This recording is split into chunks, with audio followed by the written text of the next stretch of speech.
আসসালামু আলাইকুম। আমি প্রফেসর রাশেদ। আমি আজকে একটি কোয়েশ্চেনের অ্যান্সার দেওয়ার জন্য আমার ভিডিওতে এসেছি।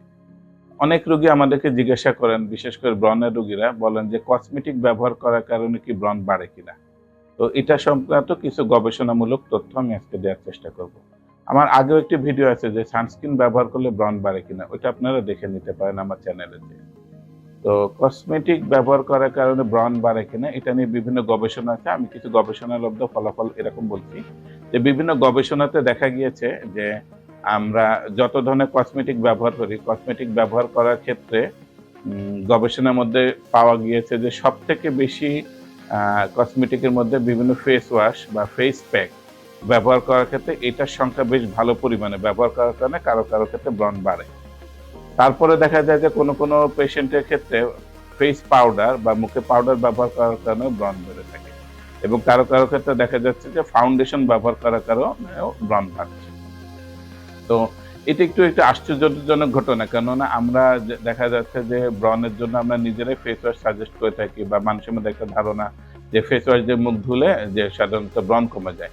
এটা অধিকাংশ ক্ষেত্রে সত্য। কিন্তু কোনো ক্ষেত্রে বিশেষ করে কোনো উপাদান ব্যবহার করার ক্ষেত্রে ফেস ওয়াশ ব্যবহার করলে কারো ক্ষেত্রে ব্রণ বাড়তে পারে।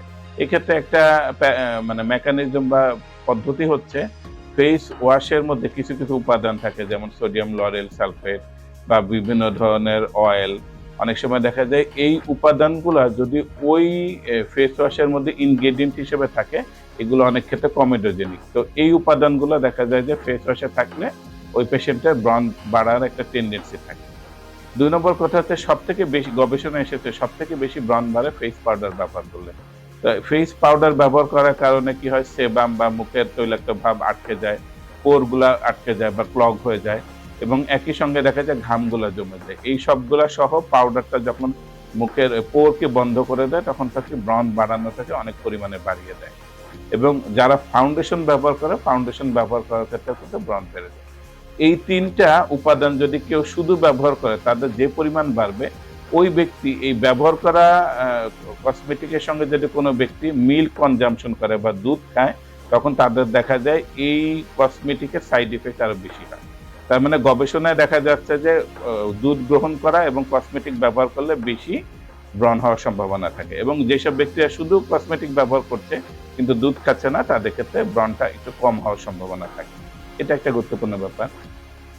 আবার দেখা যাচ্ছে খাওয়ার ক্ষেত্রে অ্যা একটা গবেষণা এসেছে যে মানুষ যখন অয়েলি, গ্রিজি ফুড এবং ফাস্ট ফুড জাতীয় খাবার বেশি খেয়ে থাকেন, বলা হয়েছে যেসব ব্যক্তিরা সপ্তাহে ৫ দিন এরকম অয়েলি বা গ্রিজি ফুড খেয়ে থাকেন, তাদের ক্ষেত্রে ব্রণ হওয়ার সম্ভাবনা কয়েক গুণ বেড়ে যায়।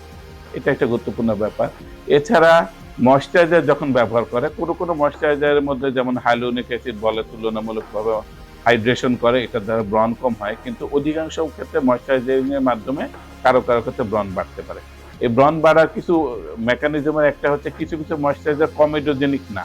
মানে এটার দ্বারা ক্লগ আটকায় না বা গোটা তৈরি করে না। কিন্তু এরা নিজেরাই অয়েলি এনভায়রনমেন্ট তৈরি করে মুখের ব্রণ বাড়ায়।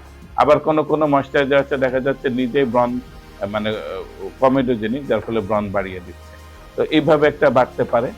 আর কসমেটিক ব্যবহারের ক্ষেত্রে ২ টা আমাদের কসমেটিক এক্সপোজার টাইম যেটা আছে এ এক সেটাও কিন্তু একটা বিবেচ্য বিষয়। বিবেচ্যটা বিষয় কিরকম?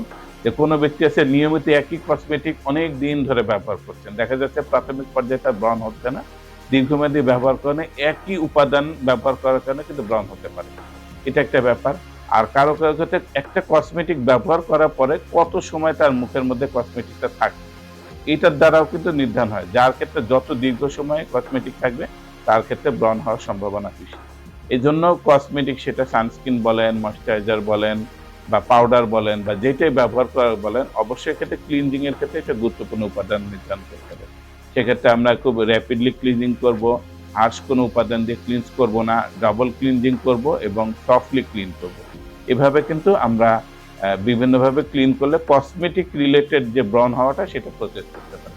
কসমেটিক রিলেটেড ব্রণ হওয়াটার ক্ষেত্রে সবথেকে বেশি আক্রান্ত হয় পোস্ট অ্যাডোলেসেন্ট একনি বা যাদের দেখা যায় আফটার 25 এর পরে যে ব্রণগুলো হয়, সেই ব্রণের ক্ষেত্রে কিন্তু কসমেটিক খুব বেশি পরিমাণ হ্যাম্পার করে।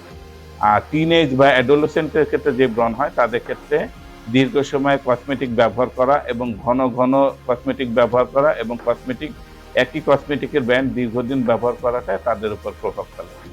এই জন্য আর একটা মেডিকেল টার্ম আছে যেটা আমরা সাধারণত আমাদের যে ব্রণ এটাকে আমরা ন্যাচারালি বলে থাকি একনি ভালগারিস, কিন্তু ব্রণেরও একটা উপাদান বা একটা ভেরিয়েন্ট আছে সেটাকে আমরা বলি একনি কসমেটিকা।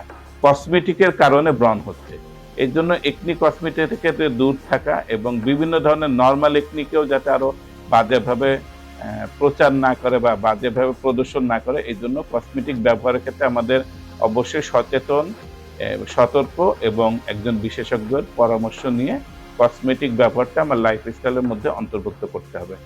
ধন্যবাদ।